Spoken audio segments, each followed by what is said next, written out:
Sponsored by Square Enix. Dragon Quest Tact is a newly released mobile strategy game where you can befriend, train, and battle the iconic monsters from the Dragon Quest RPG series.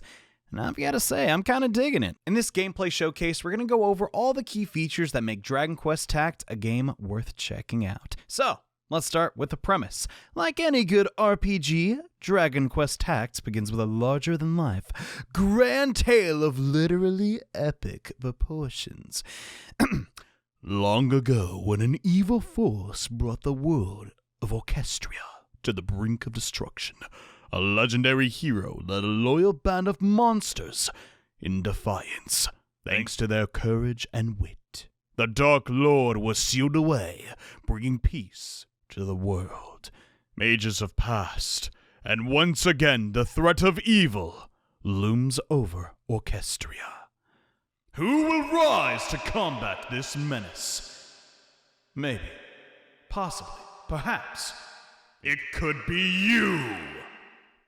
After agreeing to the magical terms of service and downloading the application from the mystical App Store, you open the game and are greeted by a mysterious voice who explains you've been summoned to these lands to combat a looming shadow. This voice bestows upon you an instructor's baton to commend fellow monsters in battle.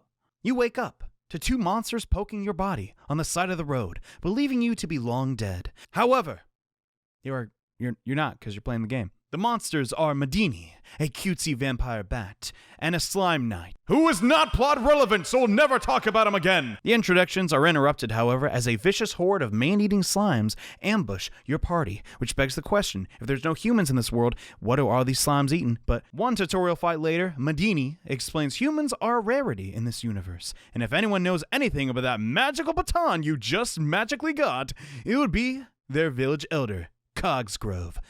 But guess what? He doesn't know anything either. But the king might! And the easiest way to get an audience with said king is to win the upcoming monster tournament. So you assemble a monster team and depart on your quest to the castle. As a complete newcomer to the Dragon Quest franchise, I enjoy the presentation and tutorials being snappy and to the point. Never did I once say to myself, "Oh, another tutorial," because they were all brief, concise, and spaced out over the course of many chapters, so major kudos for that. As for the story's presentation, the display is rather simple. There's no voice acting, and you have static images which may change to convey certain emotions.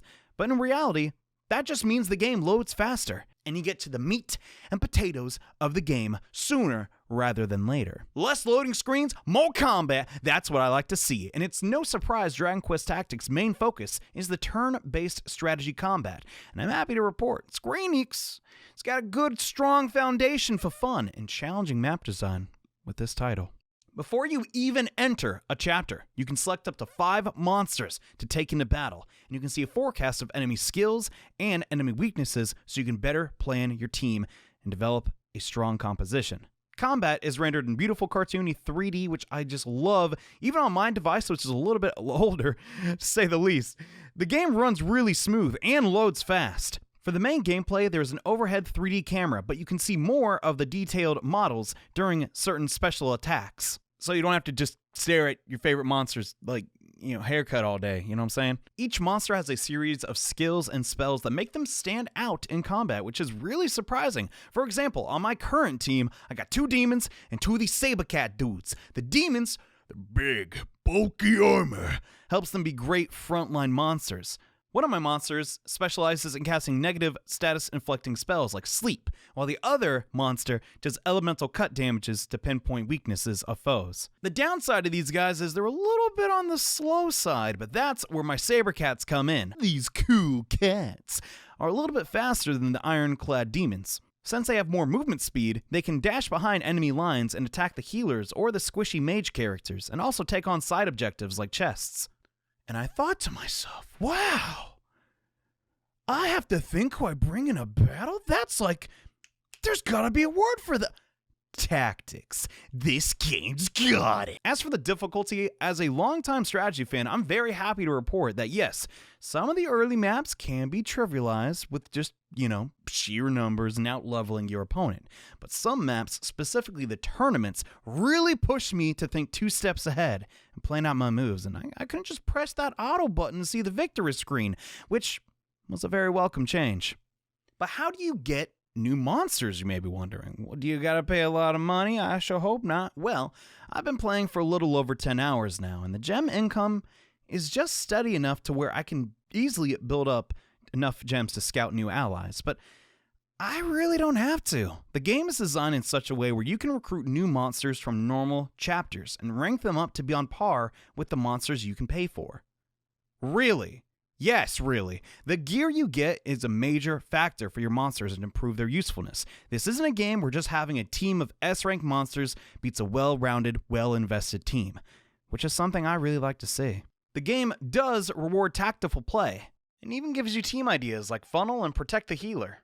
However, that is not to say you should steer clear of the scout feature entirely. There are strong monsters in there, baby, like my all-time favorite, Killing Machine. He's so cool. Like the name suggests, he's literally a killing machine. I'm sure he kills other things than machines, but you get what I'm saying. If you also like puns, there are a lot of really funny named characters. One of my favorites is one of the main dudes, Magellan. He likes making goo jokes a lot. There's Rochester. He's because he's a zombie. There's Purdy. Well, that's not even a joke. She's just gorgeous. There's Augustus. More goo! You got King Moxamog. Well, I don't think that one's a joke, actually, but he's cool. But I'm not going to come on here and say the game is perfect. There's a couple of things I just really hope they work on. The first and foremost is, when you are reading the story, which I did, for once, wow, you kind of have to double tap. The text scrolls insanely slow. Now, I'm not a fast reader, but one letter at a time? I get they're trying to pay homage to the classic games, but I wish there was a setting to speed it up a little. And speaking of speed up, there are 2 forms of the auto function. There's the normal speed, a super speed, and an even higher speed. Unfortunately, to get access to this mode, you have to pay a subscription, $5 a month. This perk does come with the added bonus to let you redo another farming map a day, but really? Come on. Speed up you gotta pay for? That's not the best, to say the least. A quality of life feature like that should really just be free for everyone. Another thing I really don't like is that some features are locked entirely behind paid gems. There are free gems in the game and paid gems, which share the same icon, making it a little bit confusing. I personally would really have liked it if they just made the paid gems icon green or something. Just makes a little bit more sense. So I know at a glance exactly what type of gem I'm using. Overall, though, I really did enjoy the time I put into Dragon Quest Tactics, and heck, I'm still playing it now. I'm on my way to the Silver Cup. Wish me luck. But honestly, I was surprised how attached I got to my team of cute, cool, and kind of crazy looking monsters. A few things that really stuck out to me with this release were the fact that the developers don't just want players to scout to obtain stronger allies, but they incentivize you to return to lower level maps to rank up, awaken, and level up weaker monsters so that you can form better teams with stronger unity. This is not a common occurrence in these style of games, so I'm happy that Square Enix decided to do that. And while I do have a couple of nitpicks, you gotta understand these type of mobile releases are a work in progress, and I gotta say, they're starting pretty great right out the gate. But that's gonna take care of this episode, guys. I hope you enjoy. Consider checking out Dragon Quest Tactics. You get a free King Slime if you register early. He's pretty good. Seriously, he's really good. Anyways, hope you guys enjoyed, and see you next time. More videos on the way. Bye.